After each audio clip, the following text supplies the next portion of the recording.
Hello everyone.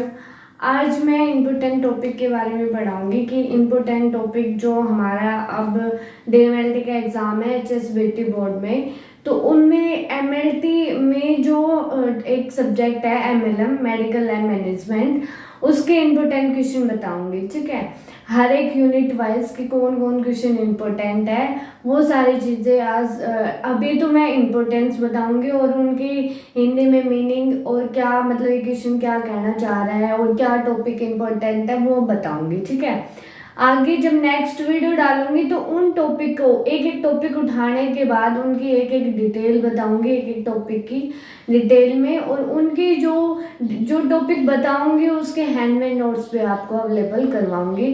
तो आप video ये जो आज का टॉपिक्स है वो बहुत ही इम्पोर्टेंस है जो डीएमएलटी के पेपर देगा आप 4 सेम में इसके एमएलएम सब्जेक्ट के, तो please watch till the end. ठीक है, तो पहली यूनिट का पहला टॉपिक क्या इम्पोर्टेंट है वो हम पढ़ेंगे। तो पहली यूनिट का पहला टॉपिक है role of MLT in total health care. देखो, रोल मतलब कि उसका योगदान क्या है, क्या रोल है उसका। ठीक है, टोटल हेल्थ केयर, जो हेल्थ केयर डिपार्टमेंट है, हेल्थ केयर डिपार्टमेंट्स में जो स्वास्थ्य डिपार्टमेंट्स है उसमें हमारे एमएलटी का क्या रोल है, मतलब मेडिकल लैब जो टेक्नोलॉजी है उसका रोल क्या है। ठीक है, एक टोटल हेल्थ केयर है, मतलब अब देखो हेल्थ केयर में क्या क्या आते हैं, डॉक्टर, फार्मासिस्ट आते हैं, नर्सिंग स्टाफ और हमारी एमएलटी रेडियोग्राफर। ठीक है, तो बहुत सारे लोग आते हैं टोटल हेल्थ केयर में, पर ये पूछा है कि एमएलटी का क्या रोल है, मेडिकल लैब टेक्नोलॉजी का हेल्थ केयर में क्या रोल है, वो हम इसमें ये टॉपिक इम्पोर्टेंट है। ठीक है, इसमें क्या लिख सकते हैं, 10 नंबर में आ सकता है ये क्वेश्चन। इसमें आपको लिखना है कि क्या मतलब इसमें पूछा क्या गया है कि एमएलटी का रोल क्या है हमारे हेल्थ केयर में। तो क्या रोल है, आप खुद सोचो क्या रोल है। जो एमएलएम सब्जेक्ट है उसमें इतना पढ़ने की जरूरत है, हर चीज समझने की जरूरत है, वो आप खुद भी लिख सकते हो अगर आपकी थोड़ी इंग्लिश ठीक है तो। ठीक है, एमएलटी का क्या रोल है हेल्थ केयर में, क्या कर सकते हैं हम। अब देखो एमएलटी का रोल क्या है, कोई पेशेंट आया हमारे पास तो हम क्या करेंगे, उसको बीमारी जांचेंगे। एमएलटी में लैब में यही तो होता है, कोई बीमारी है उसका जांचेंगे, डायग्नोस करेंगे। ठीक है, जांचने को क्या बोलते हैं, डायग्नोस करना, स्क्रीनिंग करना। तो कोई बीमारी आई है तो उसको डायग्नोस कैसे करना है। ठीक है, उसको डायग्नोस करना है और उसकी स्क्रीनिंग करनी है,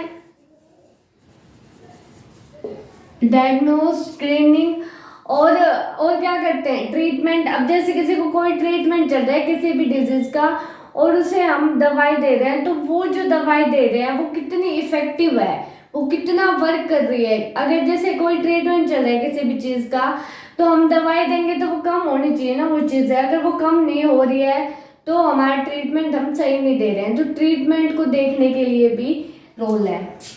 ठीक है, ट्रीटमेंट और कोई भी डिजीज है उस पर कंट्रोल करने का भी रोल है। ठीक है, कंट्रोल करने का भी रोल है।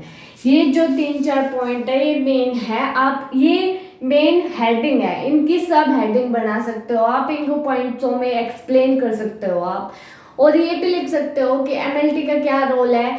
देखो एमएलटी को जो है वो 3 भागों में बांटा गया है, 3 जो लैब्स है उसमें, एक तो पीएससी सेंटर, एक पीएससी होता है, एक सीएससी और एक होता है ट्रस्टी, एक ट्रस्टी होता है जिसे हम रीजनल लैब भी बोलते हैं। तो जो पीएससी है वो क्या है, प्राइमरी हेल्थ केयर। सीएससी में हमें सिविल हेल्थ केयर भी बोल सकते हैं उसको, जो सेकेंडरी हेल्थ केयर है दूसरा नाम, एक ट्रस्टी जिसे रीजनल लैब बोलते हैं।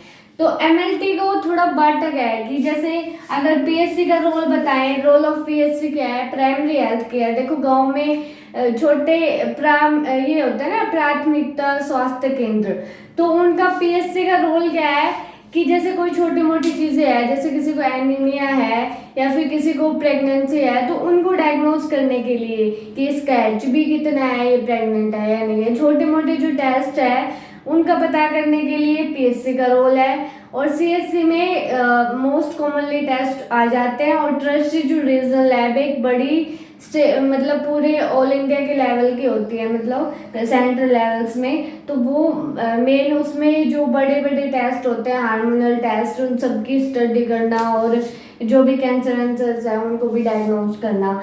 तो ये 3 भागों में बांटा गया है। अब पीएससी को कोई चीज़ें चाहिए, पीएससी का क्या काम है, कोई चीज़ें चाहिए तो या फिर कुछ भी दिक्कत आए तो वो सीएससी से मांगेगी और सीएससी से बताएगी। और सीएससी को कोई चीज़ है तो वो किसको बताएगी, ट्रस्टी को। ठीक है, सीएससी को वैसे सेकेंडरी हेल्थ केयर बोलते हैं। ठीक है, अब उसके बाद है आगे कि ये तो एमएलटी का रोल था कि हमारे एमएलटी का रोल क्या है। अब उसके बाद सेकंड क्वेश्चन है कि लैब मैनेजमेंट का प्रिंसिपल क्या होना चाहिए। हमारी जो लैब है उसका उद्देश्य क्या होना चाहिए, कैसे उसे मैनेज करना है। देखो क्वेश्चन में पूछा जा रहा है कि टॉपिक में पूछा जा रहा है कि प्रिंसिपल ऑफ लैब मैनेजमेंट, कि हमारे जो लैब मैनेजमेंट है, लैब को मैनेज कर रहे हैं तो उसका उद्देश्य क्या होना चाहिए। तो हमारी लैब को मैनेज कैसे करना है। ठीक है, लैब को मैनेज कैसे करेंगे, हमें प्लानिंग होनी चाहिए, हमारी लैब में डिसिप्लिन होना चाहिए, बिहेवियर अच्छा होना चाहिए, इन्वायरमेंट और ये सारी चीज़ें, हमारा जो वर्क प्लेस है वो स्मूथली चलना चाहिए। तो ये लैब मैनेजमेंट के प्रिंसिपल में आता है। ठीक है, उसके बाद है अगली फिजिकल फैसिलिटीज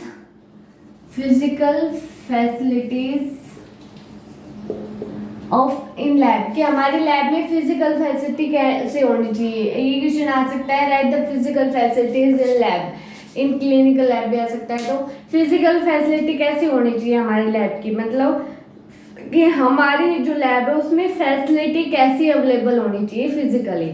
एक तो क्या होना चाहिए, हमारा जो स्पेस है, मतलब जहाँ पे जो लैब है उसका काफ़ी सारा इनफ स्पेस होना चाहिए ताकि हम आराम से वर्क कर सके और कोई भी एरर ना आए और कोई भी रिस्क, कोई भी मतलब जैसे कोई भी एक्सीडेंट होने का रिस्क ना हो।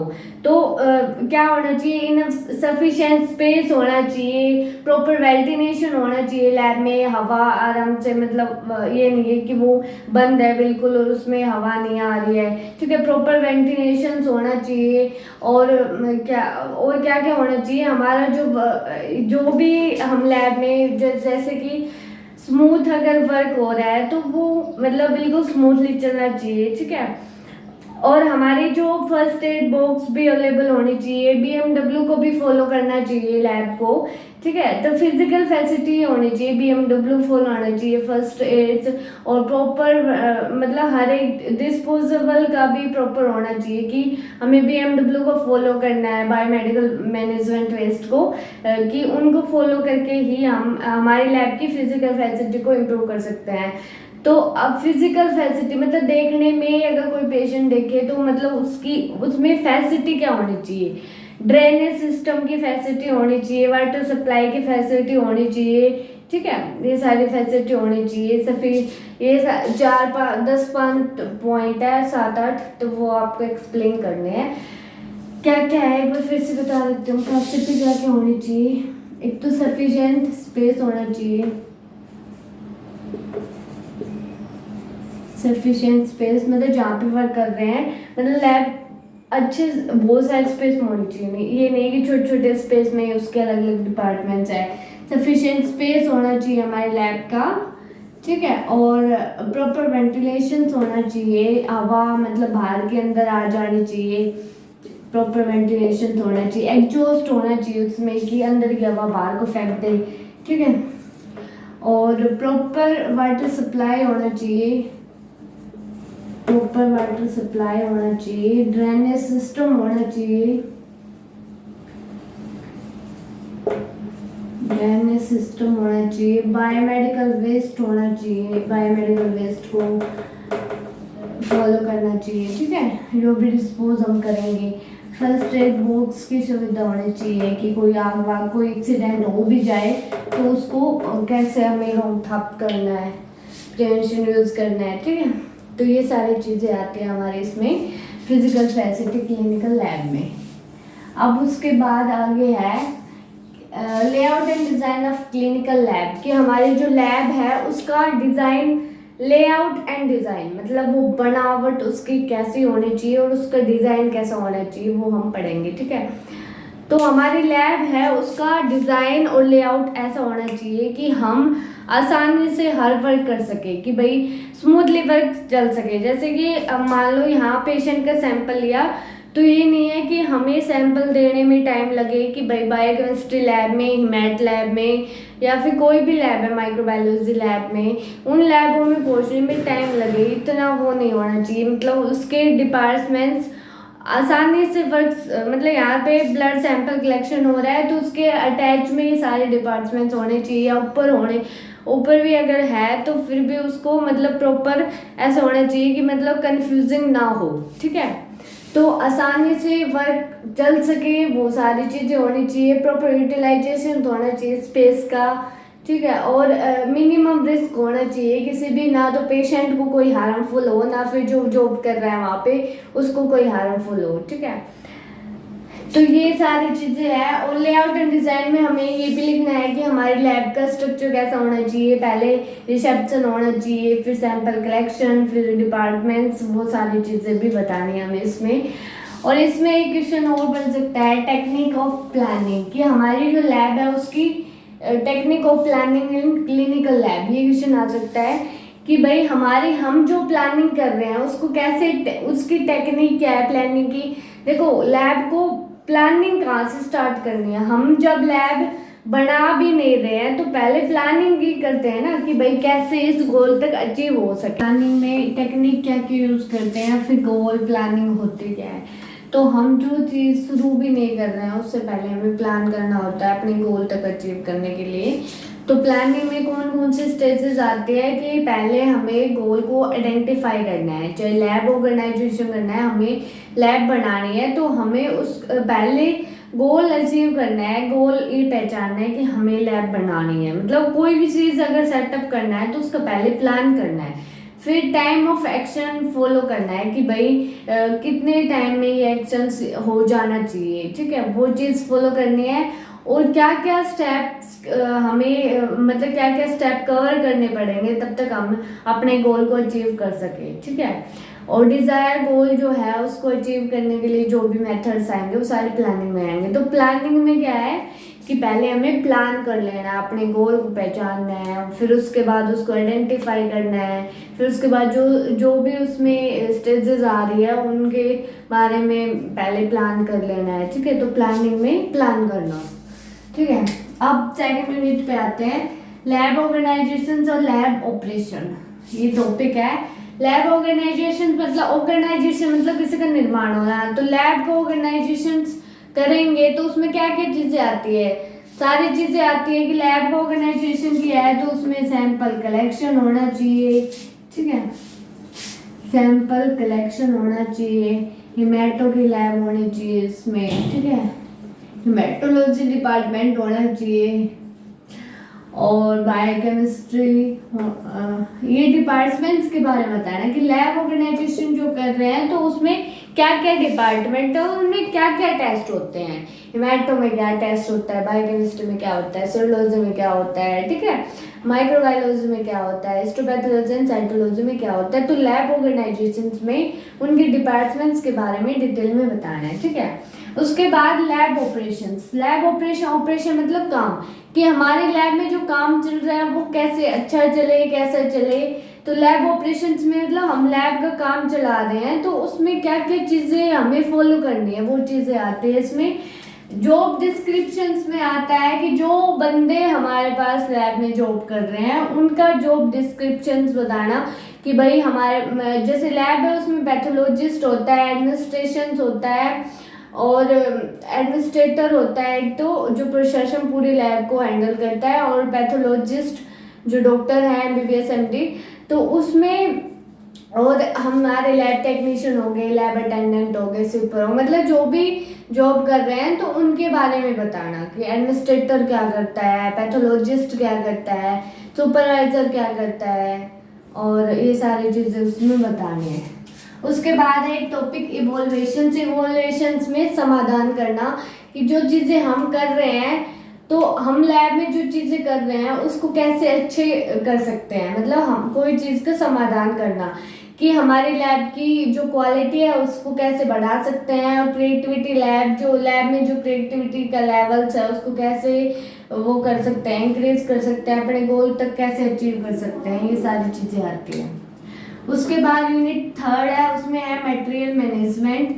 कि मैनेजमेंट क्या होता है, कोई चीज़ को मैनेज करना। तो जो भी मटेरियल आ रहा है लैब में उसको कैसे मैनेज करना है, कहाँ से उसकी सप्लाई होनी चाहिए, कहाँ से सामान आएगा, किस टाइम से आएगा, टाइम टू टाइम हमें आना चाहिए, सही क्वालिटी होनी चाहिए, सही समय पे सही प्राइस में होना चाहिए। ये सारे हमारे मटेरियल मैनेजमेंट में आते हैं। एम यही होता है उसका कि सही समय पे सही दाम में और सही हमें चीज़ें मिले, सही क्वालिटी में चीज़ें मिले, वो सारे मटेरियल मैनेजमेंट में आते हैं। मटेरियल मैनेजमेंट में कुछ ऑब्जेक्टिव होते हैं कि वो चीज़ें कहाँ से प्राप्त करनी है हमें, और उसके हमें सोर्सेज क्या क्या है, ठीक है। तो बहुत सारे इसमें रिसोर्सेज कहाँ से वो प्राप्त होगी, वो सारी चीज़ें कैसे उसे कंट्रोल करना है, वो आता है। प्रोक्यूरमेंट एक टर्म है। प्रोक्यूरमेंट में क्या होता है, वो चीज़ हमें कहाँ से प्राप्त हो रही है, कैसे प्राप्त हो रही है, कैसे प्राप्त हो रही है, वो चीज़ें हमें वो प्रोक्यूरमेंट में आती है। एक होता है फाइनेंशियल रिसोर्सेज। फाइनेंशियल का मतलब पैसे, और रिसोर्सेज मतलब वो स्रोत कहाँ कहाँ से आ रहे हैं। तो हमारे लैब में पैसे कहाँ से आएंगे, तो इंटरनल लैब का कोई लैब में जो हम पैसे आए जा रहे हैं पेशेंट्स के द्वारा, वो इंटरनल रिसोर्सेज हो गया। और एक्सटर्नल रिसोर्सेज हमें कोई लोन ले लिया, या फिर हमें कोई बैंक से लोन वगैरह ले लिया, या फिर कोई ऐसे फंड ले लिया, तो वो एक्सटर्नल रिसोर्सेज में आता है। ये फाइनल रिसोर्सेज के दो मेन वो है कि हमें जो पैसा है उसके स्रोत क्या क्या है, पैसे कहाँ कहाँ से आ सकते हैं लैब में। तो इंटरनल रिसोर्सेज और एक्सटर्नल रिसोर्सेज से, ठीक है। एक होता है इन्वेंट्री। इन्वेंट्री क्या है, वो एक ऐसी लिस्ट होती है जिसमें जो हमारी लैब को चलाने के लिए बहुत ही ज़रूरी होता है वो सामान, वो जो लिस्ट में सामान है वो सारे इन्वेंट्री में आते हैं। मतलब एक ऐसी कंप्रेसिव लिस्ट होती है जिसमें हमारी लैब को चलाने के लिए जरूरत होती है।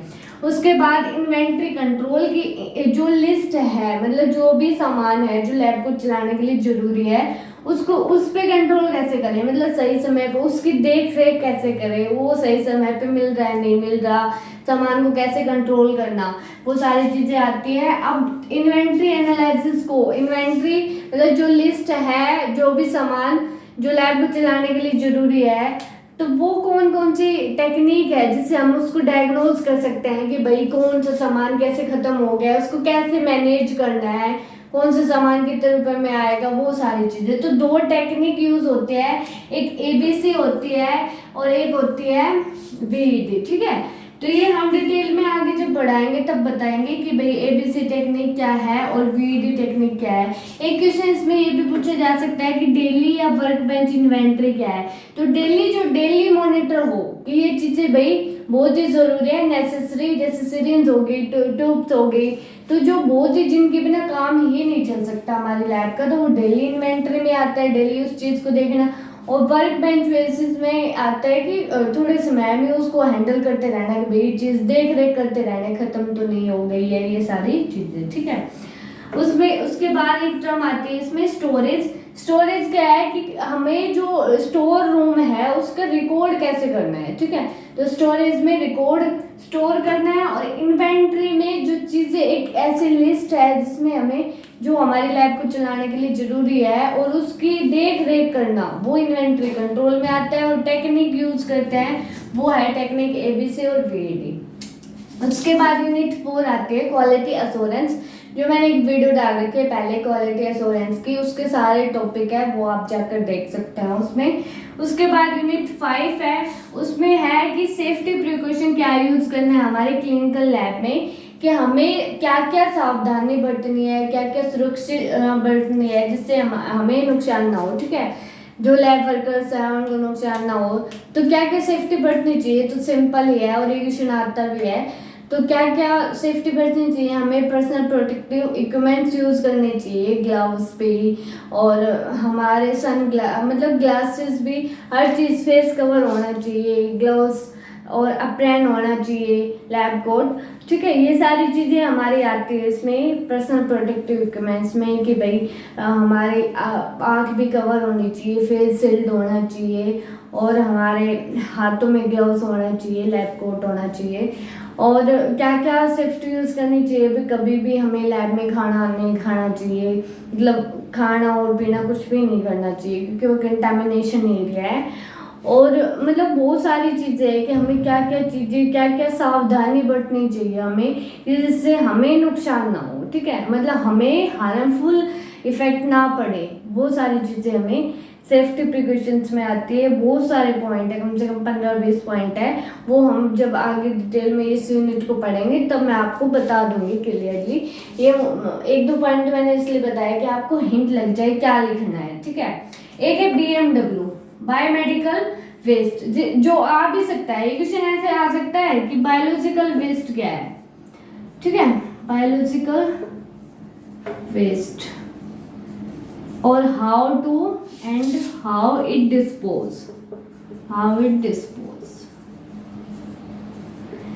क्योंकि देखो बायोमेडिकल वेस्ट जो बायोमेडिकल का वेस्ट है वो, और बायोलॉजिकल वेस्ट जो बायोलॉजिकल का वेस्ट है, सेम चीजें है कि भाई कैसे बायोलॉजिकल या बायोमेडिकल वेस्ट को डिस्पोज करना है।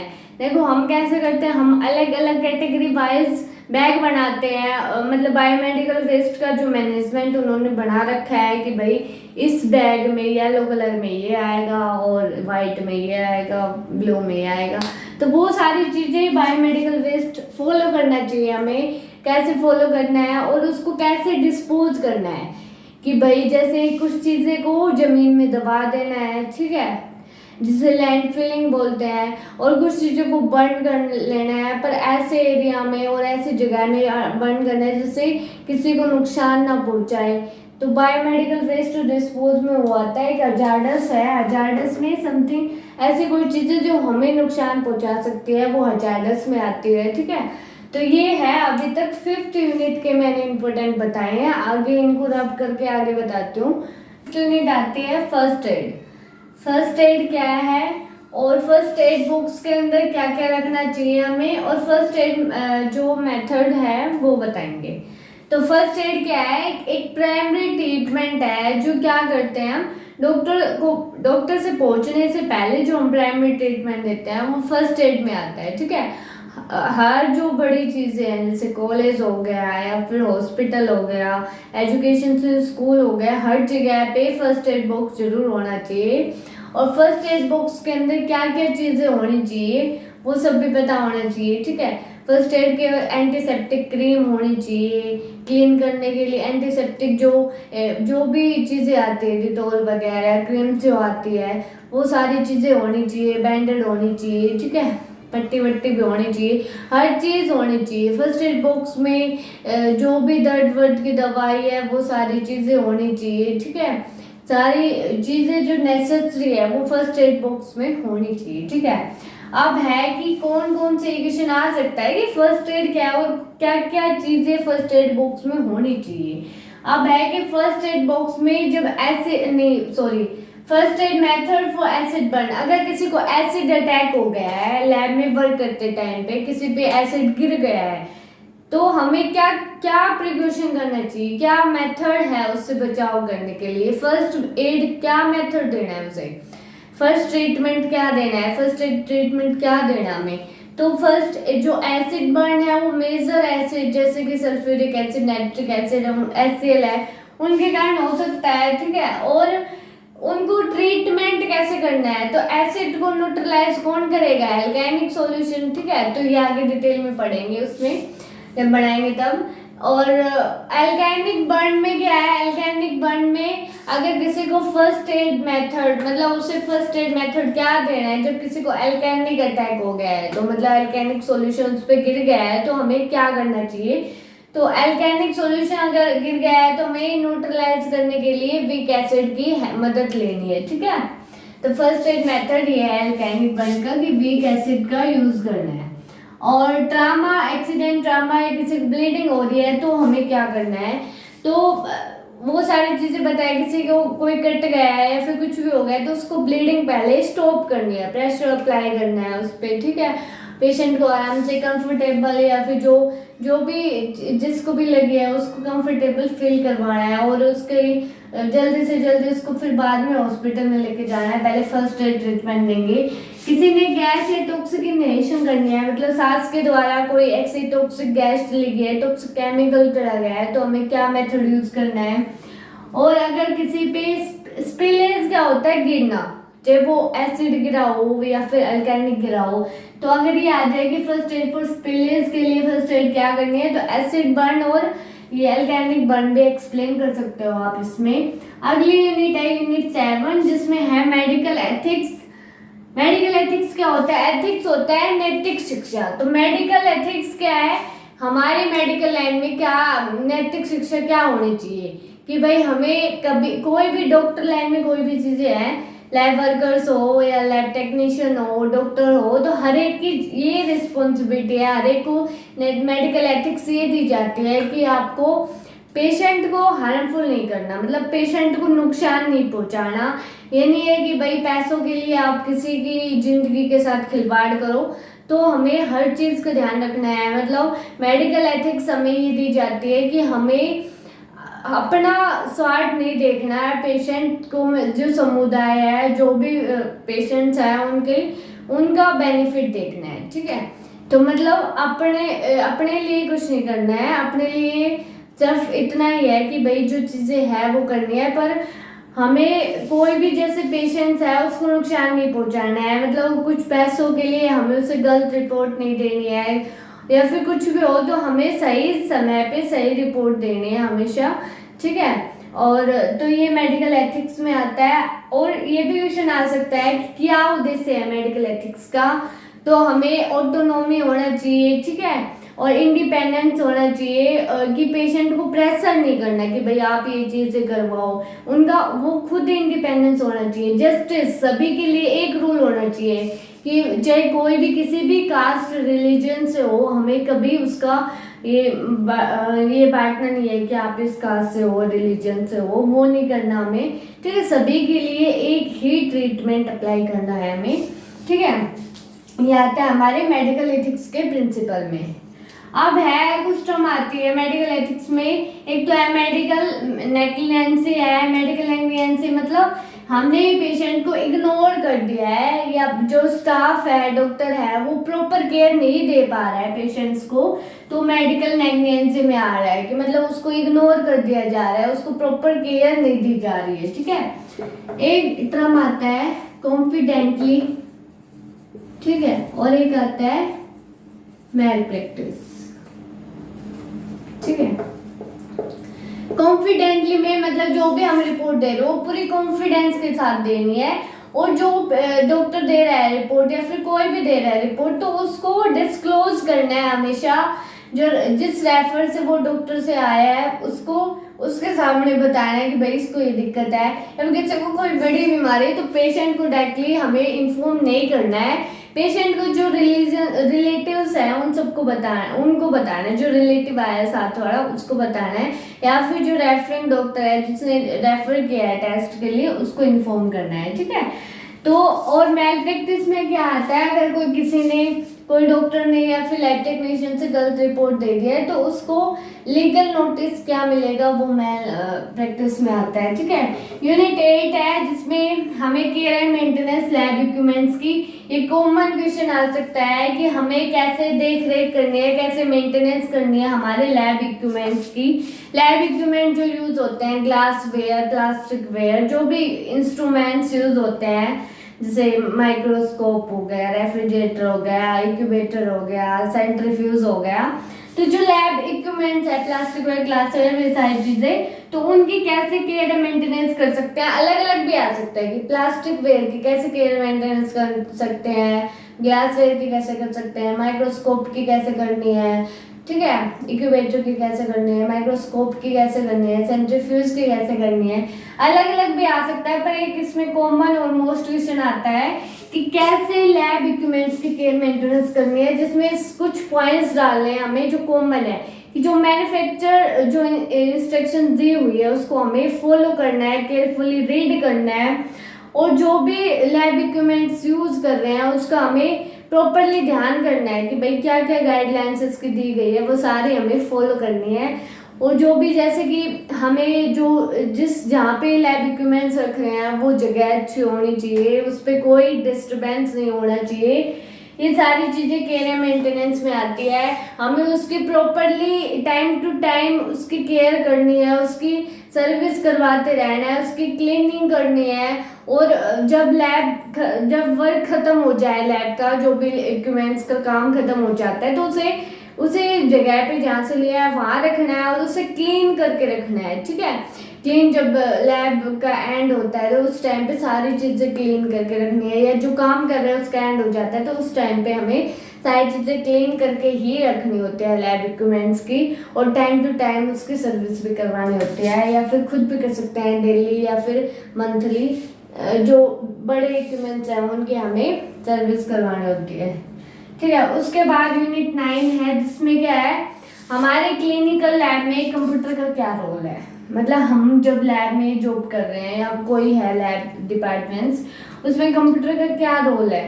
तो हमारी लैब में कंप्यूटर का क्या रोल है, खुद ही बताओ क्या रोल्स है। जहाँ से जाएंगे कहीं पे भी कंप्यूटर का क्या रोल है कि हमें कोई भी चीज़ है, रिसेप्शन से लेकर रिपोर्टिंग जब तक होती है तो कंप्यूटर का बहुत ज़्यादा रोल होता है।